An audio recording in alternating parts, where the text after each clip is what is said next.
ETF index mutual funds నేర్చుకుని stock మార్కెట్లో రాణించాలనుకుంటున్నారా? వెంటనే ఈ నెంబర్కి కాల్ చేయండి.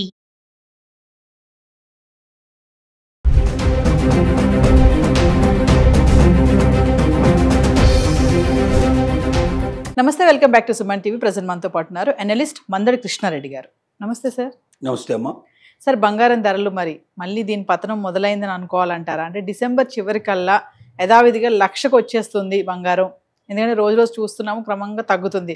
ఓకే, ఎగిసిపడినటువంటి ఈ ధర 1,30,000 దాటిన ధర ఒకేసారి ఇప్పుడు మెల్లమెల్లగా తగ్గిపోతుంది. అంటే పతనం స్టార్ట్ అయింది అనుకోవచ్చా? ఫ్యూచర్లో ఎలా ఉండబోతుంది అంటే మీరు చాలా వీడియోలు చెప్పారు, ధర తగ్గడం పెరగడం అనేది ఎవరు నిర్ణయించారని చెప్పేసి. అంటే కొంతమంది నిపుణులు చెప్పేది ఏంటంటే తగ్గే ఛాన్సెస్ ఉన్నాయి అంటున్నారు. మరి డిసెంబర్ చివరికల్లా 1,00,000 వరకు వచ్చేస్తుందా అంటే రీజన్స్ ఏంటి అంటే? ఈనాడు ఉన్న పరిస్థితులను బట్టి తగ్గడానికి అవకాశాలు పుష్కలంగా కనబడుతున్నాయి. కానీ ఈనాడు ఉన్న పరిస్థితి రేపు ఉంటుందని కానీ, రేపున్న పరిస్థితి నెక్స్ట్ డే ఉంటుందని కానీ చెప్పలేము మనం.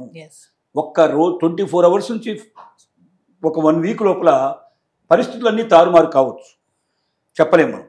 ఇప్పుడున్న పరిస్థితిని బట్టి ఎందుకు అంచనాలు వేస్తున్నారంటే, నెంబర్ 1, పసిడి ధర తీసుకున్నా, మనం వెండి ధర తీసుకున్నా గత 15-20 రోజుల లోపల ఈ వంతులోనే వచ్చినటువంటి మార్పులు మనం గమనంగా గమనిస్తున్నాం.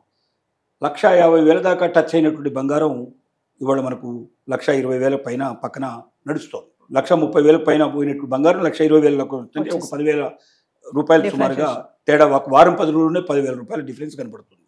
అలాగే 1,80,000 దాకా పోయినటువంటి వెండి 1,50,000 దాకా వచ్చే పరిస్థితి ఏర్పడుతుంది. 30,000 రూపాయలు దాదాపు డిఫరెన్స్ కనబడుతుంది. ఎందుకు ఇలా జరిగిందని ఒకసారి అంచనాలు వేసుకుంటూ వస్తే, ముఖ్యంగా డాలరు పటిష్టంగా తయారు కావడం, అమెరికన్ బ్యాంకులు వడ్డీ రేటుని తగ్గించకుండా ఉన్నటువంటి పరిస్థితులు ఉండడం. ఎందుకంటే అక్కడ వడ్డీ రేటు తగ్గి ఉన్నాయి.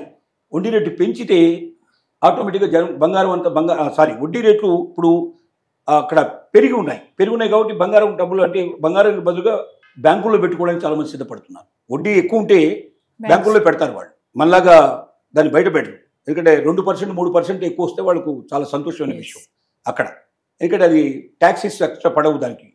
వాళ్ళు బయట ఉన్నా లోపల ఉన్నా ఒకటే, వాళ్ళకి డబ్బులు 2 రకాలు చూపించరు వాళ్ళు. అక్కడ 0% అసలు బ్లాక్ అమౌంట్ అనేది ఉండనే ఉండదు. 100% వాళ్ళ దగ్గర ఉన్న ప్రతి రూపాయి ప్రభుత్వానికి తెలిసే ఉంటుంది. కాబట్టి వాడు బ్యాంకులో పెట్టినా ఇంకెక్కడ పెట్టినా వాడు భయపడాల్సిన అవసరం ఉండదు.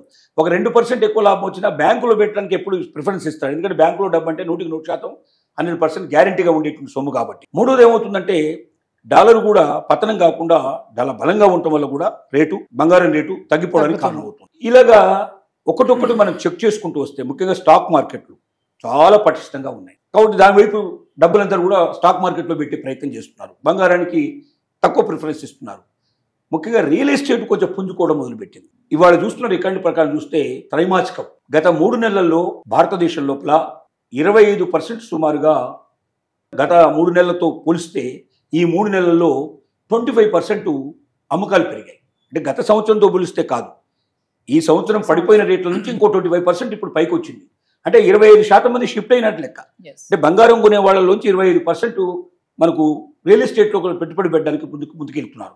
ఇలా ఒక్కొక్క రంగానికి కొంతమంది విడిపోవడం వల్ల బంగారం మీద పెట్టే పెట్టుబడులు తగ్గిపోవడం కారణమై, ఇందువల్ల బంగారం మీద తక్కువ ఎప్పుడైతే పెట్టుబడులు పెడుతున్నారో అప్పుడు కొనేవాళ్ళు తగ్గడం వల్ల, డిమాండ్ లేకపోవడం వల్ల సప్లై కూడా ఆటోమేటిక్గా వచ్చినప్పటికీ దాన్ని కొనేవాళ్ళు చాలా తక్కువైపోతున్నారు, రేటు పడిపోతున్నాయి.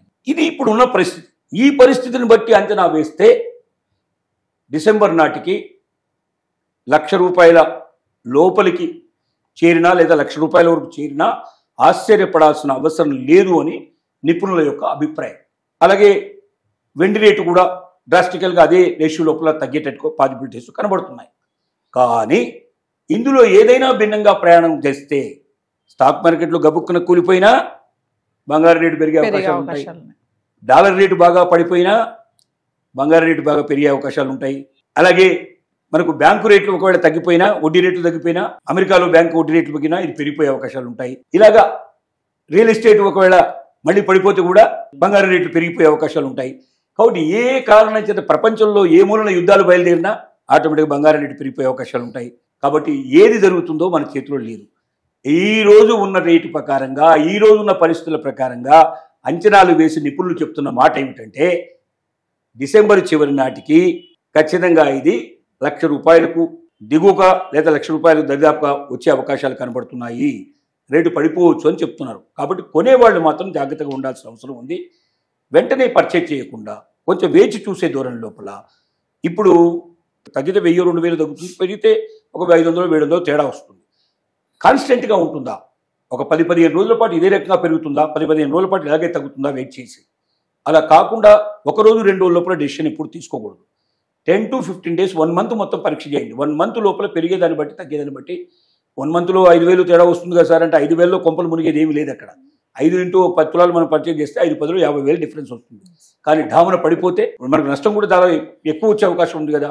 కాబట్టి వెయిట్ అండ్ సీ, ఇంకా కొంతకాలం వెయిట్ చేసి కాన్స్టెంట్గా పెరగడం కానీ కాన్స్టెంట్గా తగ్గడం కానీ ఉన్నప్పుడు మనం దాన్ని దృష్టిలో పెట్టుకొని ఇంకా పెరుగుతుంది తగ్గుతుంది ఆలోచించడానికి అవకాశం ఉంది తప్ప వారం 10 రోజులు 15 రోజులు తేడాన్ని బట్టి ఎప్పుడు కూడా బంగారం పర్చేజ్ చేయకూడదు. మళ్ళీ మనం చెప్పే మాట ఒకటే, అప్పులు చేసి బంగారం కొనకండి, అప్పు చేసి పప్పు కూడా తినకండి.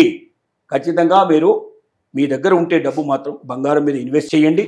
ఆ చేస్తే దాన్ని మీకు ఎప్పటికైనా మీకు ఎసెట్గా ఉంటుంది. అతి క్విక్గా అతి వేగంగా డబ్బు రూపంలోకి మార్చుకోగలిగే ప్రపంచంలో ఒకే ఒక పదార్థం బంగారం. మన అవసరాలు, ప్రాణం మీదకి వచ్చిన అవసరాలు, మనం బతికించగలిగే అవకాశాలు, మన జీవితాన్ని కోలుకుంటట్టు చేసే అవకాశాలు ఎప్పుడైనా వస్తే, పరిస్థితులు ఏర్పడితే బంగారం మనల్ని పూర్తిగా ఆదుకుంటుంది. కాబట్టి మన దగ్గర డబ్బు ఉన్నప్పుడు మాత్రం బంగారం కొనండి, అప్పు చేసి మాత్రం కొనకండి. ఈ పరిస్థితుల్లో అసలు కొనకండి అని మనం అడ్వైజ్ చేస్తున్నాం. Thank you.